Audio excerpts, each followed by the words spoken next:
As you can see, I've added a new section here with some fencing across a meadow to give me a better view. Now the fencing is Javis fencing, and it's sold as 00 scale or 4mm or HO scale, but I had to adapt it. This is what it originally looks like. It looks way over scale, so we're going to have a go at making this look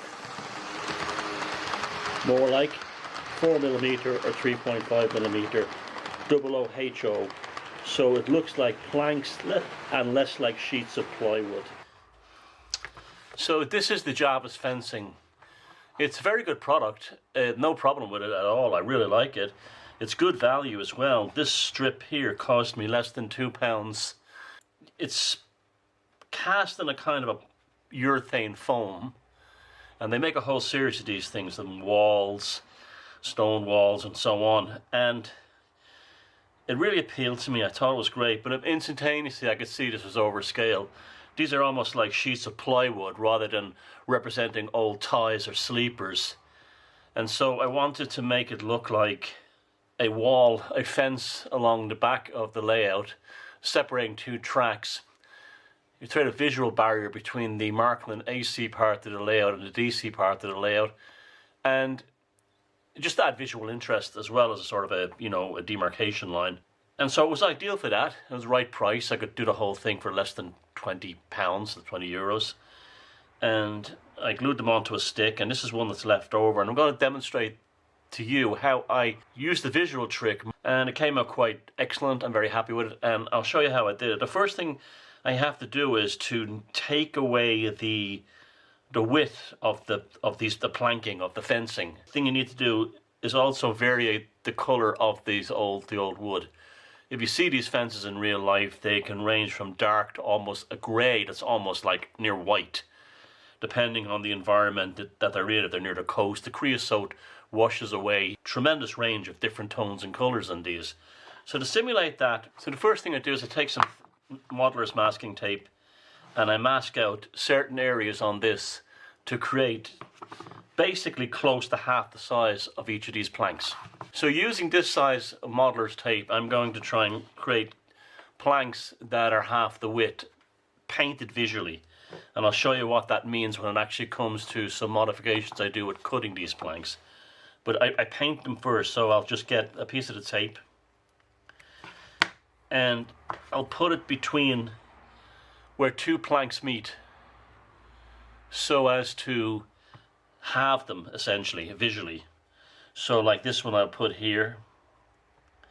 Remember, this is not a hard science. They don't have to be like correctly, perfectly spaced.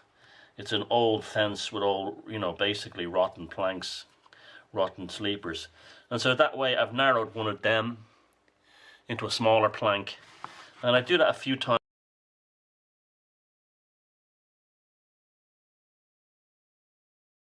And then I will also do it to individual planks here and there.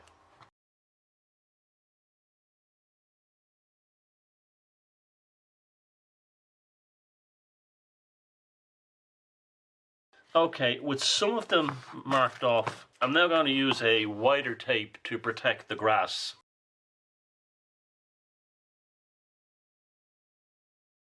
Okay, with the flock protected, we're now ready for a spray of paint. Okay, so as you can see, I've randomly painted it with a greyish colour. It's a cream colour actually, but against the original Javis finish, it has come out more of a grey. Now what I'm going to do now is I'm going to mask out some of these I painted and then add another colour. So we'll have a tonal variation of at least 3 different types of wood. I will add some more masking tape to this.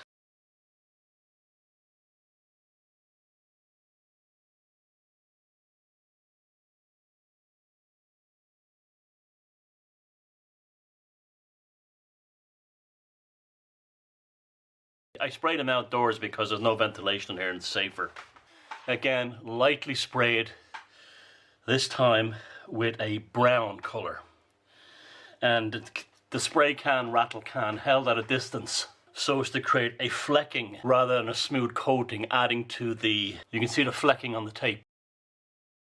That adds to the realism of the model. Now we remove the tape. Okay, as you can see already, it looks a lot better in terms of the tonal variance across the fence. We have grey planks, the original Javis greenish grey showing through, some lighter ones and so on. But what do they look like? They still look like 28mm wargaming scale, which I suspect that this is probably what it's really aimed at, tabletop gaming, terrain people. And it's still too wide for either HO or 00. Now, what you could do here is you could take a razor saw and cut down between the middle of the planks, depending how far you want to go with this. As this will be at the back of my layout, I'm just going to simulate narrower planks by chipping the tops off with my sprue cutter.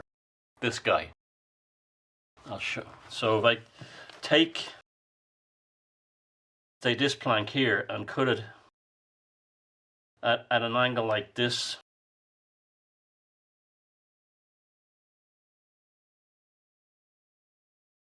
and then the one on the opposite side at a different angle,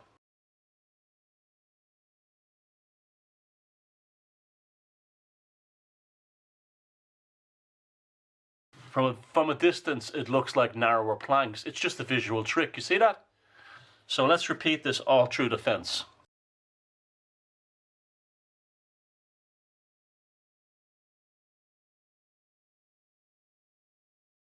So we've cut the tops of the planking to create height variation now. There was more uniformity. Even though they're the same width and they're still overscaled, from a distance they look like they're individual planks going by the painting tonal variations and the random clipping of the top. So an excellent product that you can actually even make better. And while if I was doing this up close to the front of the layout, I probably would take the razor saw and cut in between to have these, to bring them closer to scale. But as it's at a distance, there's enough there to show that this looks like more like a scale width fence in terms of individual planking. I only did the front because the back's going to be hidden, so it's up to you how far you want to take this. So I hope that's been helpful to you.